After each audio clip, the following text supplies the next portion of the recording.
هم خير من خلق الإله ومن ضرى كانوا قواميس الهداية للورى. waa'ee qubee kanaa waan isin hin beekne isinittin isin ammoo viidiyoo kana laayikii gochuun jalqaba. Akkuma beeknu qubeen kun qubee vaa jedhamee waamama. Wanti isin hin beekne immoo guutuu qura'aanaa keessatti aayaan qubee kanaan jalqabu aayaa tokko qofadha. Aayaan sunis aayaa suuraa ruum keessatti argamu ayata dhahara alfasaadu fil barri wal bahri jedhee jalqabu sanidha. Kanaan dura ni beektu? Assalaamu alaikum warahmatullahi wabarakatuh. وعليكم السلام ورحمة الله وبركاته. صباح الخير. صباح النور. كيف أصبحتم؟ أصبحنا بالخير والسعادة والسرور والنشاط والصحة والفرح. كيف حالكم؟ حالنا طيب. كم الأيام في الأسبوع؟ أيام الأسبوع 7: الاثنين الثلاثاء الأربعاء الخميس الجمعة السبت الأحد. كم الشهر في السنة؟ 12 شهرا: محرم، صفر، ربيع الأولى، ربيع الثاني، جماد الأولى، جماد الثاني، رجب، شعبان، رمضان، شوال، ذو القعدة، ذو الحجة. غير منابهني. بسم الله توكلت على الله لا حول ولا قوة إلا بالله. دعاء الرباندرة. باسمك ربي ودعت جنبي وبك أرفع إن أمسكت روحي فارحمها وإن أرسلتها فاحفظها بما تحفظ به عبادك الصالحين. يرو ربا كانوا. الحمد لله الذي أحيانا بعدما أماتنا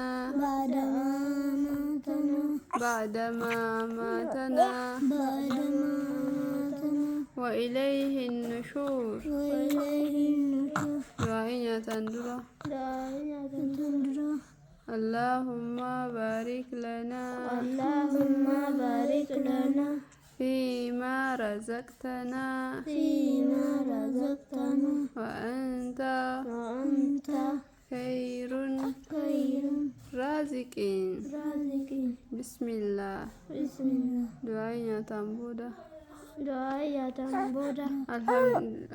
الحمد لله الذي أطعمنا وسقانا من غير حول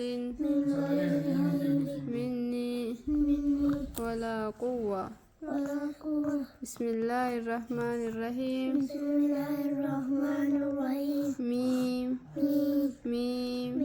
ميم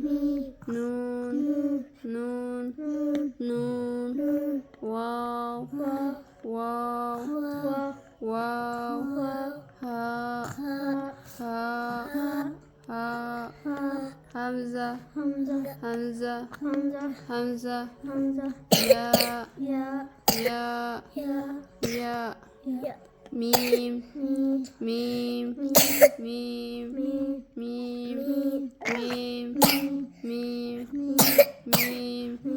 نون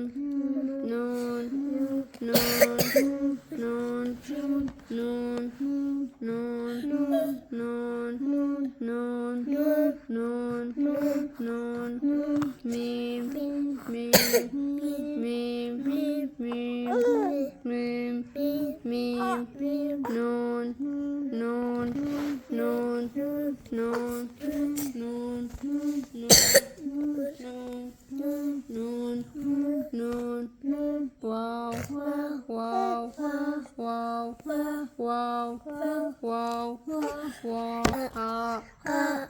همزة همزة همزة همزة همزة همزة همزة همزة يا يا يا يا يا يا يا Qubeelee afaan Arabaa 28 jiran keessaa qubeen amma an isinii dubbadhu kun isa ulfaataa fi irra hedduun keessan kan sirriitti isa hin dubbisne. Innis qubee bood jedhamudha. Qubeen kun qubee afaan Arabaa keessatti qofa kan argamu waan ta'eef dubbisuuf rakkisaa ta'a. Garuu iddoo bahiinsa isaa sirriitti yoo qabannee fi achirraa yoo baafne haala bareedaa ta'een dubbisuu dandeenya. Iddoon bahiinsa isaas bukkee yookiin moggaa arraba keenyaa ilkaan keenya ha'oo boodarra jiran gara keessaatiin tuqsiisuun kan bahudha. Yeroo baaftan gara mirgaatiinis gara bitaatiinis yoo barbaaddan ammoo karaa lamaaniinuu baasuun ni danda'a. Garuu inni laafaanii fi wayyaa'aan karaa bitaatiin ituu baaftaniidha. Sagaleen isaas bood bood kan jedhudha. Yeroo jecha geessa galee dhufu ammoo walal dolliin walal ضالين ضرب الله jechuun dubbifama.